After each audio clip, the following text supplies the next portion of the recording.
The workshop smelled of oil and metal, just the way Taman liked it. He wiped his hands on a rag and stepped back from the terraforming unit he had been repairing. The machine hummed to life, its green lights blinking in sequence. Another job done. Another day survived. Outside the window, the twin suns of New Haven were setting, painting the sky in shades of orange and purple. The colony was quiet at this hour. Most people were home with their families, eating dinner, laughing, living their lives. Taman preferred the silence. He walked to the corner of his workshop where a small shelf held his most precious possessions. A faded photograph showed a young woman in a pilot's uniform, her smile bright and fearless. Next to it sat a cracked insignia patch and a data chip containing her final transmission. Taman touched the photograph gently. 20 years today, Jiwan, he whispered. 20 years since the Great Galactic War had ended. 20 years since his daughter had volunteered for that suicide mission. 20 years since her fighter had been destroyed near the Velthir homeworld. They never found her body. The military had sent him a flag and a medal. They called her a hero, but Taman would have traded every medal in the universe just to see her walk through his door one more time.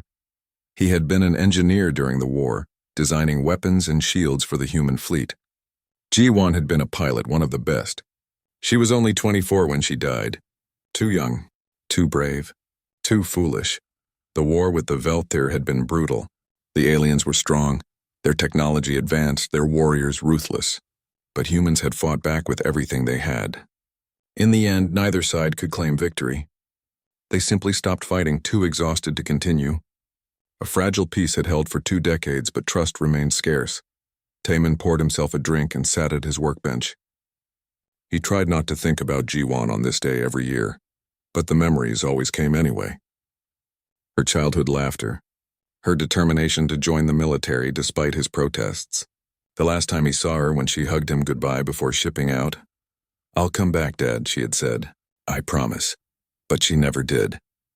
A soft beep interrupted his thoughts. His old military communicator, a device he kept but never used, was receiving a signal. Taman frowned. Nobody used those frequencies anymore. The war was over.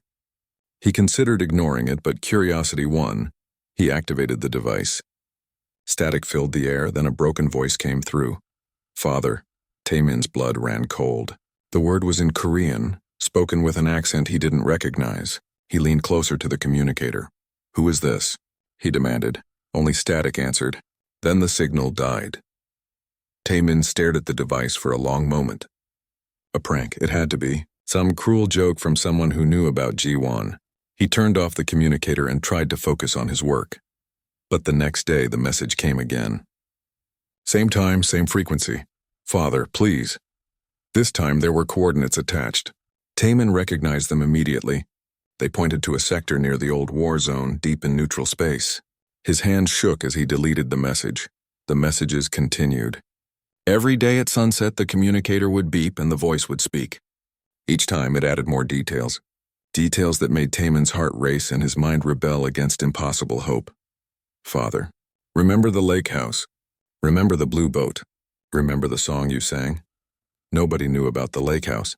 Nobody except him and Jiwan. They had spent a summer there when she was 10 before her mother died. They had rented a blue boat and sailed across the water while Taman sang old songs. "This isn't real," Taman said to the empty workshop. "She's dead. Jiwan is dead." But the messages kept coming. On the 7th day, the voice said something that broke through all of Taman's defenses. "Father, I survived the crash. I'm alive, but I need your help. Trust the one who comes. She saved me." Taman played the message over and over. He analyzed the voice patterns, searched for signs of artificial manipulation. The technology could create fake voices, he knew.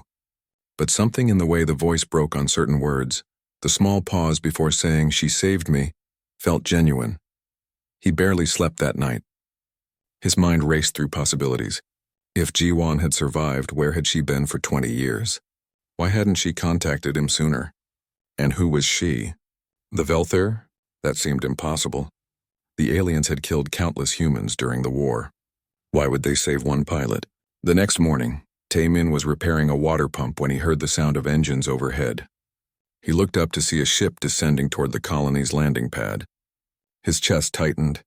It was a Velthir vessel, Veltir ships were rare in human space.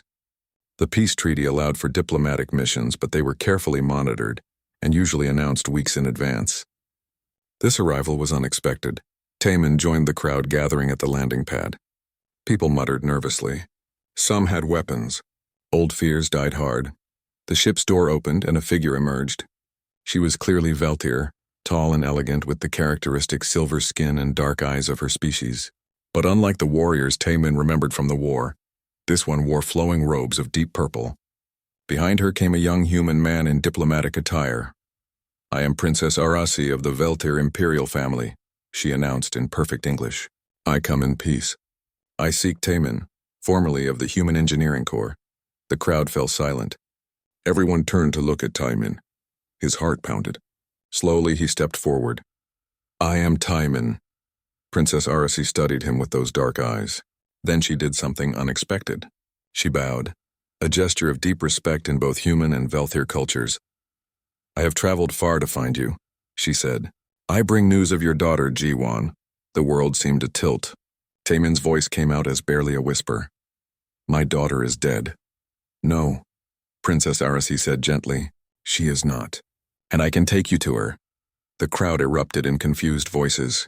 The human diplomat stepped forward, trying to restore order. But Taman heard none of it. He stared at the alien princess, searching her face for lies, for tricks, for any sign that this was another cruel game. Instead, he saw only sincerity. And for the first time in 20 years, Taman felt something he thought he had lost forever. Hope. The Colonial Administration building was cold and unwelcoming. Taman sat in a small conference room, his hands clenched on the table.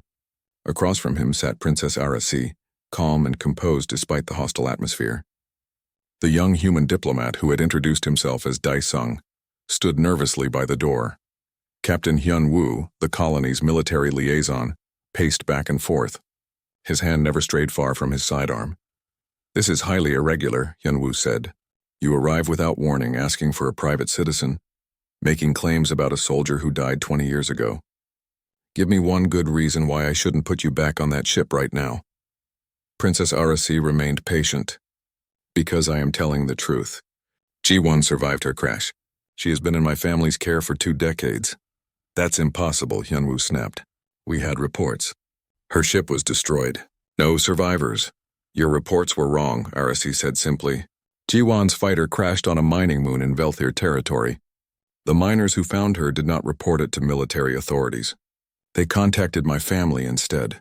Taman finally spoke, his voice rough with emotion. Why would they do that? Arasi turned to him. Her expression softened. Because not all Veltir wanted the war to continue. Some of us believed there could be peace. My mother was one of them. When the miners asked what to do with the human pilot they found, she ordered them to save her life. And hide her, Hyun-woo said accusingly. For 20 years. Do you know what that sounds like? Like taking a prisoner of war. Ji-won was never a prisoner, Arasi insisted. Her injuries were severe.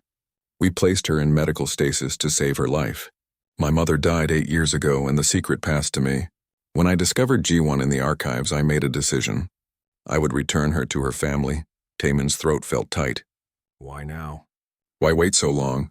Because my people are not ready for this truth, Arasi admitted. Many still hate humans. If they knew we had saved an enemy pilot, there would be consequences. But I could not let Ji-won remain in stasis forever. She deserves to live.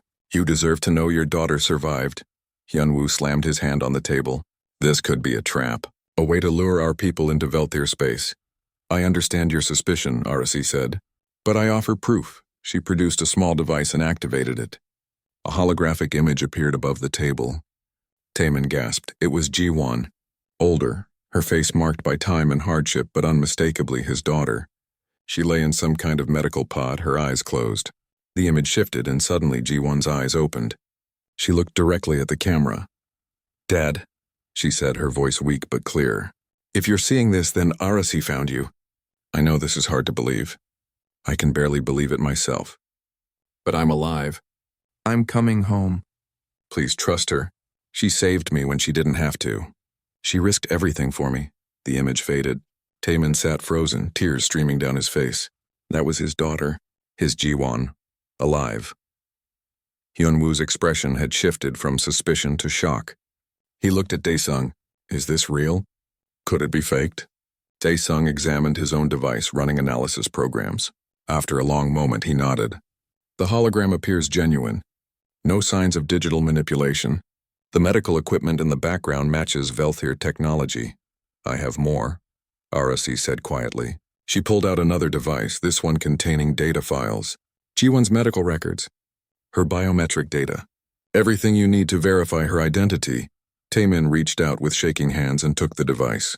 He scrolled through the files, seeing scan after scan of Ji-won's body. The injuries had been catastrophic. Broken bones, internal damage, severe burns. It was a miracle she had survived at all. The mining moon where she crashed, Taemin said. Where is it?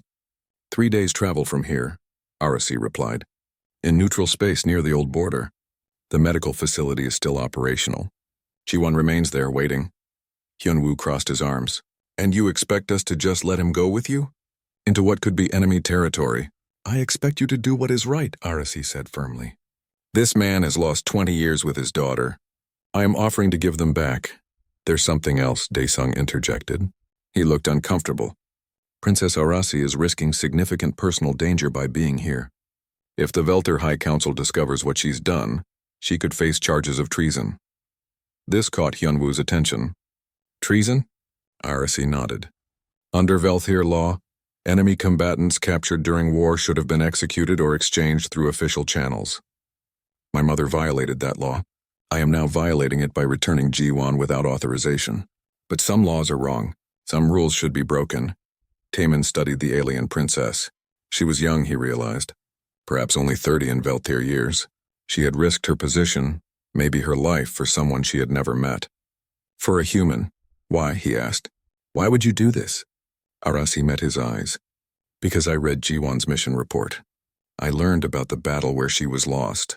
She volunteered to destroy our command ship knowing she would die. She did it to save human lives. That kind of courage, that sacrifice, it deserves to be honored.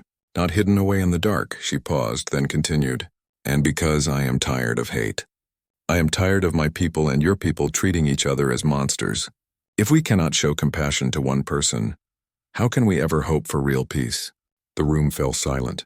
Even Hyunwoo seemed moved by her words. Finally, Taemin stood. I'm going with her. Taemin, Hyunwoo started. My daughter is alive, Taemin said, his voice steady now. Nothing else matters. If there's even a chance this is real, I have to take it. Hyunwoo looked torn. Then he sighed. I'm sending someone with you, security. That is acceptable, Arasi agreed. Within the hour, arrangements were made. Lieutenant Sujin, a capable young security officer, volunteered to accompany them. She packed weapons and communication equipment, determined to protect Taemin at any cost. As they walked to the Velthir ship, Taemin felt like he was in a dream. The vessel was elegant, its design so different from human craft. Inside, everything was smooth and curved, lit by soft blue lights. A large Velthir warrior stood at attention near the ship's bridge. He was covered in scars, his face hardened by battle. This is Kale, my personal guard, Arasi introduced. He will ensure your safety during the journey. Kyle studied Taemin with obvious distrust but said nothing. The ship lifted off smoothly. Taemin watched through a viewport as New Haven grew smaller below them. He was leaving everything familiar behind, traveling into uncertain territory with people who had once been his enemies. But none of that mattered. Somewhere in the darkness of space, his daughter was waiting, and Taemin would cross the galaxy itself to bring her home. The ship moved through space like a whisper. Taemin had spent most of the first day in his assigned quarters, unable to sleep, unable to think of anything except Ji-won. Every hour that passed felt like torture. 3 days, Arasi had said. 3 days until he would see his daughter again. On the second day, he ventured out to explore the ship. It was smaller than human military vessels, but more comfortable. The walls seemed to pulse with a soft inner light, and the air smelled faintly of something sweet he couldn't identify. He found Arasi in what appeared to be a garden room.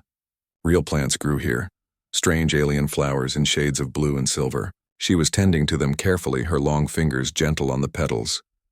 They remind me of home, she said without turning around. My mother loved gardens. She said they taught patience. Taemin stepped closer. Your mother sounds like she was a good person. She was, Aracy replied. She believed the war was a tragedy for both our peoples. Many called her weak, but I think she was the bravest person I ever knew. She turned to face him. Your daughter has that same bravery. When I first accessed her files, I read everything about her. Her service record, her commendations, the testimonies from her squadron. Everyone spoke of her courage. G1 was always fearless, Taemin said quietly. Even as a child, she never backed down from anything. That fearlessness saved millions of human lives, Aracy said. The command ship she destroyed was preparing to launch a final assault on Earth itself. Her sacrifice changed the course of the war. Taemin felt his chest tighten. I wish she hadn't been so brave. I wish she had just come home. She wanted to protect you, Aracy said. I found personal logs in her fighter's wreckage. She recorded messages for you. Messages she planned to send if she survived. Would you like to hear them? Taemin nodded, not trusting his voice. Aracy produced a small device. G1's voice filled the garden room, young and determined. Dad, if you're hearing this, I made it through. I know you didn't want me to volunteer for this mission, but I had to. The Velthir fleet is going to attack Earth, our home. Your home, I can't let that happen. I won't. There was a pause, then her voice softened. I'm scared, Dad, I won't lie. But I keep thinking about what you taught me. You said that being brave doesn't mean not being afraid. It means doing what's right even when you are afraid. So that's what I'm doing. I love you. And I'm coming home. The message ended. Taemin wiped his eyes roughly. She never got to send it, Aracy said gently. Her ship crashed before the transmission could complete. But she survived. Against impossible odds, she survived. Lieutenant Sujin appeared in the doorway. Princess, we have a problem. Everyone rushed to the bridge. Kao was already there, his hand on his weapon. On the main display, 3 Velthir military ships appeared, moving to intercept them. They're hailing us, Daesung said nervously. A face appeared on the screen, female, older, with elaborate markings that indicated high rank. Princess Aracy, the woman said coldly. I am Ambassador Veltara. By order of the Velthir High Council, you are commanded to return to the homeworld immediately. Aracy stepped forward. Ambassador, I'm on a diplomatic mission. You are on an unauthorized mission, Veltara corrected. We know what you have done. We know about the human pilot. The council has issued a warrant for your arrest. Taemin felt his world crashing down. No, we're so close. The human will be returned to his people, Veltara continued. The prisoner will be transferred to military custody, and you, Princess, will face judgment for treason. G1 is not a prisoner, Aracy said firmly, and I will not abandon her now. You do not have a choice, Veltara replied. Surrender peacefully or we will take you by force. Kale moved closer to Aracy. Princess, we should comply. Fighting would be suicide. But Aracy's eyes blazed with determination. I did not come this far to surrender now. Taemin deserves to see his daughter. G1 deserves her freedom. She turned to the screen. Ambassador Veltara, I invoke my right as a member of the imperial family. You cannot arrest me without a trial before the full council. Veltara smiled coldly. A trial has been scheduled, but it will proceed whether you attend or not. The evidence against you is overwhelming. Then let them judge me in absentia, Aracy said. I am not returning. She cut the transmission. The bridge fell silent. That was unwise, Princess, Kyle said quietly. Perhaps, Aracy agreed, but it was right. They're moving to intercept, Daesung reported. They'll be in weapons range in 10 minutes. Sujin checked her equipment. We can't fight 3 military ships. We don't need to fight, Aracy said. She moved to the navigation console.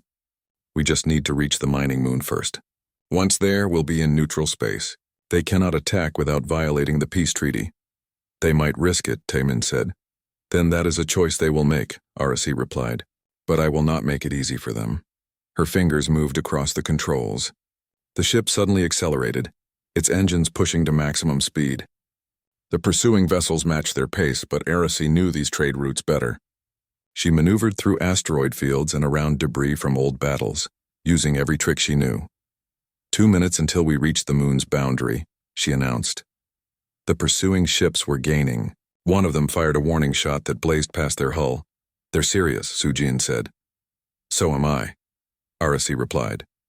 Kyle suddenly spoke. Princess, I must ask. Are you certain this is worth it? You could lose everything.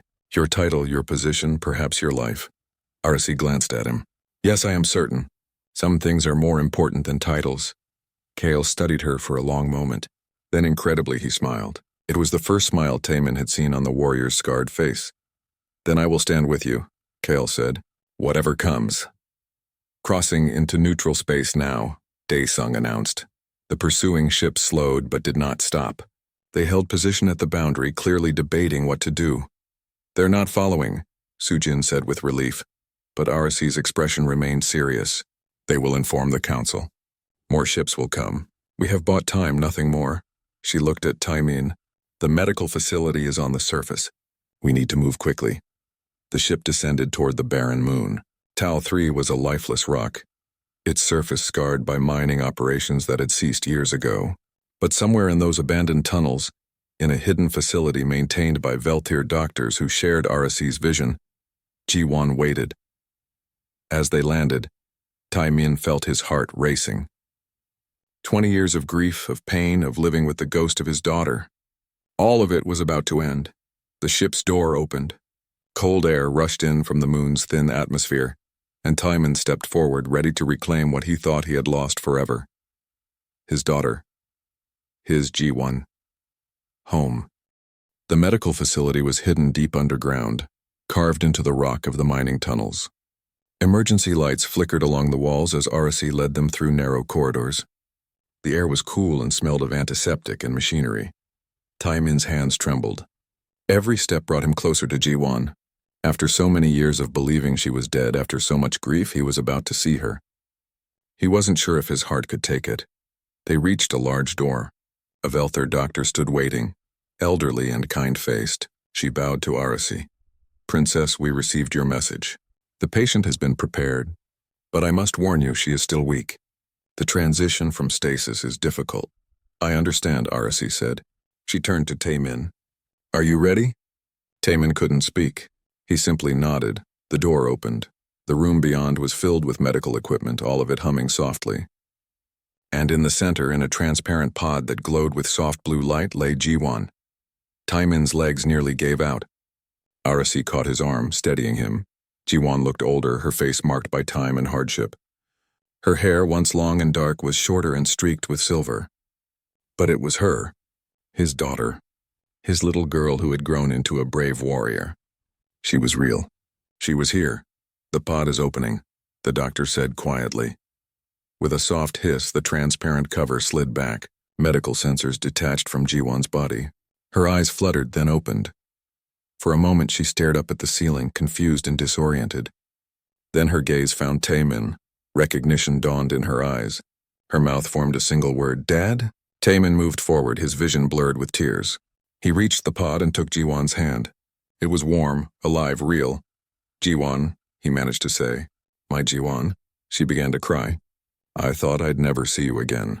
I thought I was dead. You're not dead, Taemin said, his voice breaking. You're here. You're alive, and I'm never letting you go again. The doctor helped Ji-won sit up slowly.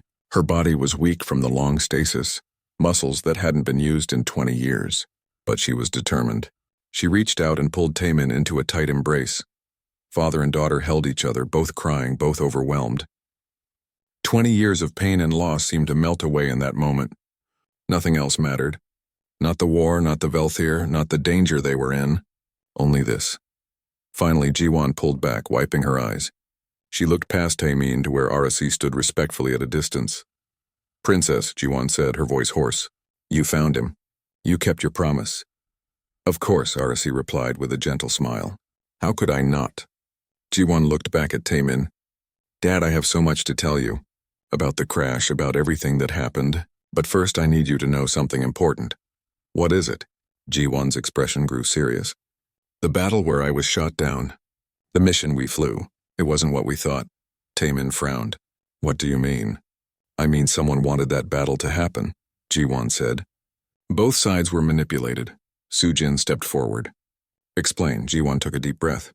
After the crash, before I lost consciousness, I managed to download my ship's black box data to a secure chip. I hid it in the wreckage. That data contains communication logs, tactical information, everything from the battle. She paused. Dad, there were coded transmissions going between certain human and Velthir commanders. They were coordinating, making sure the war continued, making sure that peace talks would fail. Taman felt cold. That's not possible. Why would anyone do that? Power, money, control, G1 said bitterly. War is profitable for some people. The commanders involved, they were getting rich from it. They didn't want peace. They wanted the fighting to go on forever. Arasi moved closer. Do you still have this evidence? The chip is still here, hidden in my crashed ship, G1 said. I was afraid to tell anyone. Afraid that if the wrong people found out, they would destroy it. But now, with you here, with people I trust, maybe we can finally expose the truth. We have to, Daesung said. If there were traitors on both sides, people need to know. The peace treaty is already fragile. If this conspiracy is revealed, it could change everything. Or destroy everything, Kyle warned. Such information would be dangerous. It could reignite the war. Or it could end the hatred, Arasi countered.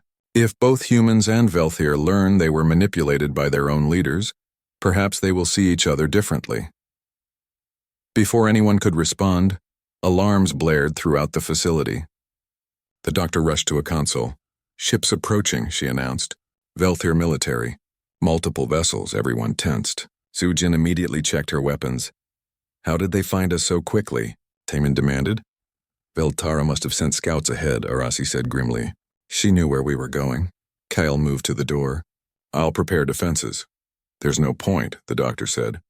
We're a medical facility. We have no weapons. We cannot fight. Through the facility's external cameras, they could see ships landing on the moon's surface. Soldiers in armor began pouring out surrounding the facility. We're trapped, Sujin said. Jiwon struggled to stand, her weak legs barely supporting her.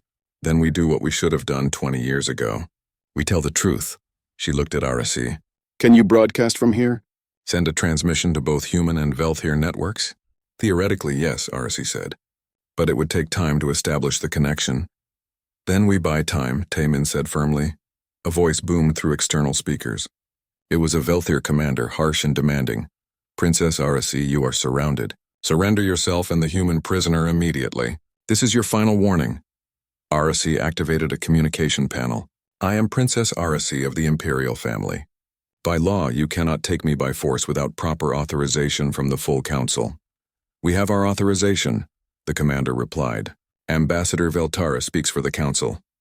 One ambassador does not speak for all, Arasi shot back. I demand a formal hearing. There was a pause. Then the commander spoke again. You have 1 hour. After that, we will breach the facility and take you by force. The transmission ended. Arasi turned to G1. 1 hour. Can you show me where your ship is? I can guide you from here, G1 said. She brought up a map on a console. The wreckage is 3 kilometers from this facility in the old mining sector. The black box chip is hidden in the navigation panel. Kyle stepped forward. I will retrieve it. I'll go with you, Sujin offered. No, Kyle said firmly. I know these tunnels. I move faster alone. Guard the princess and the others. Before anyone could argue, Kale was gone, moving with surprising speed for someone his size. Arasi and Daesung began working frantically on the transmission equipment. They needed to establish a link that could reach both human and Velthir networks simultaneously, something that required bypassing multiple security protocols. Taemin stayed close to Jiwon, helping her stay upright. Despite everything, despite the danger, he felt a strange sense of calm. His daughter was alive. Whatever happened next, they would face it together. Dad, Jiwon said quietly, I'm sorry. For volunteering. For leaving you alone all these years. Don't, Taemin said firmly. You did what you thought was right. You were brave. I'm proud of you, Jiwon smiled weakly. Even now? Especially now, Taemin replied. Because now you're going to change everything. Outside, the Velthir soldiers waited, and inside, a small group of unlikely allies prepared to expose a truth that would shake 2 civilizations to their core. The minutes ticked away like drops of water in a desert. Arasi worked with intense focus, her fingers flying over the transmission controls. Daesung assisted, his diplomatic training proving useful as he accessed secure channels and bypassed government filters. Taemin helped Jiwon to a chair. She was gaining strength slowly, but 20 years in stasis had left her body weakened. Still, her mind remained sharp. How long until Kale returns? Jiwan asked. Sujin checked her equipment. He's been gone 30 minutes. The wreckage is far. He'll make it, Jiwan said with certainty. That warrior doesn't know how to fail. As if summoned by her words, the facility door burst open. Kale stumbled in, his armor scorched and damaged. In his hand, he clutched a small chip. Patrols, he gasped. They're searching the tunnels. I had to fight my way back. He tossed the chip to Arasi, who caught it deftly. She immediately plugged it into the transmission system. I need time to decode this, she said. The encryption is complex. You don't have time, Dae-sung warned. We have 15 minutes left. But then Dae-sung did something unexpected. He pulled out his own device and connected it to the system. I'm not just a translator, he admitted. I work for human intelligence. I have decryption tools. Within minutes, the data was accessible. Jiwan's voice guided them through the files, pointing out the critical evidence. Communication logs showing coordination between Human Admiral Chul-Su and Velthir General Makvor. Financial transfers, secret meetings, plans to sabotage peace negotiations. Both of them are considered heroes by their people, Arasi said in horror as she read through the files. Chul-Su received humanity's highest military honor. Makvor is celebrated throughout the Velthir Empire. And both of them profited while soldiers died, Jiwan said bitterly. My squadron, all those pilots who never came home, we were just pawns in their game. The transmission is ready, Arasi announced. But once we send this, there's no taking it back. Both our governments will be thrown into chaos. Good, Taemin said firmly. Let them deal with the truth for once. Outside, the commander's voice boomed again. Your time is up. We are breaching the facility. Send it now, Jiwan urged. Arasi's hand hovered over the control. Then she pressed it. The data burst outward, transmitted simultaneously to every major human and Velthir communication network. News agencies, government databases, military channels, everything. Within seconds, billions of people across both civilizations would see the evidence. The facility's door exploded inward. Velthir soldiers rushed in, weapons raised. Their commander followed, a tall figure in black armor. Princess Arasi, you are under arrest for... He stopped mid-sentence. His helmet's display was showing him the same transmission that was spreading across the galaxy. His expression shifted from anger to shock. What have you done? He whispered. I've told the truth, Arasi replied calmly. Something that should have been done 20 years ago. The commander's communication device erupted with voices. Other officers, officials from the homeworld, all demanding explanations. The revelation was spreading like wildfire. On the human networks, Dae-sung's device showed similar chaos. News anchors struggled to report the story. Government officials scrambled to respond. Admiral Chul-Su's name was being denounced by the same people who once praised him. Stand down, the Velthir commander said to his soldiers. Until we receive clear orders from the council, no one moves. For several tense minutes, everyone waited. Then a message came through on Arasi's personal channel. It was from the Velthir High Council itself. An elderly council member appeared on the screen. Her face was grave. Princess Arasi, the council has reviewed the evidence you transmitted. We are horrified by what you have revealed. General Makvor is being taken into custody as we speak. We are withdrawing all charges against you. She paused. Furthermore, the human prisoner, Jiwan, is granted full amnesty by the Velthir Empire. She is free to return home. The transmission ended. Arasi looked at Taemin and Jiwan, her eyes bright with unshed tears. It's over, she said softly. Similar messages came from the human government. Admiral Chul-Su had been arrested. Formal apologies were being issued to families of soldiers who died in the manipulated battles. The peace treaty was being revised and strengthened. The soldiers lowered their weapons. The commander bowed to Arasi. Forgiveness, Princess. We did not understand. No one did, Arasi replied. But now we all know the truth. Over the following weeks, the galaxy transformed. The exposure of the conspiracy had a profound effect on both human and Velthir societies. People who had been taught to hate each other began to question that hatred. If their own leaders had betrayed them, perhaps the enemy wasn't who they thought it was. Jiwan spent those weeks in recovery. Her body grew stronger each day. Taemin never left her side. They talked for hours, filling in 20 years of missed conversations. She told him about her crash, her time in stasis, her fear and hope. He told her about his life alone, his grief, his work on New Haven. Arasi visited them often. A friendship had formed between the three of them. Forged in danger and sealed in trust, what will you do now? Ji-won asked the princess one day. I will return to the homeworld, Arcee said. The council wants me to lead a new diplomatic initiative. They call it the Bridge Program. It will facilitate exchanges between our peoples. Cultural sharing, educational programs, joint scientific research. That sounds like your mother's dream, Taemin observed. It is, Arcee agreed, and now I can make it real. She looked at both of them. I hope you will both be part of it. Ji-won, you understand both cultures now. You could help teach others. And Taemin, your engineering skills could be valuable in joint projects. Taemin glanced at his daughter. Ji-won smiled and nodded. We'll think about it, Taemin said. When Ji-won was finally strong enough to travel, they prepared to return to New Haven. Arcee arranged for them to travel on a diplomatic vessel, one that would be met with honor rather than suspicion. On the day of departure, Arcee came to say goodbye. She and Ji-won embraced like sisters. Thank you, Ji-won said, for everything. For saving me. For finding my father. For being brave enough to tell the truth. Thank you, Arcee replied, for showing me that courage takes many forms. You flew into battle knowing you might die. I was simply trying to do the right thing. That's the same courage, Taemin said. Just a different battlefield. Arcee smiled at him. Then she did something that surprised them both. She bowed deeply, a gesture of profound respect in Velthir culture. You raised a remarkable daughter, she said. The galaxy is better because she is in it. Taemin felt his throat tighten.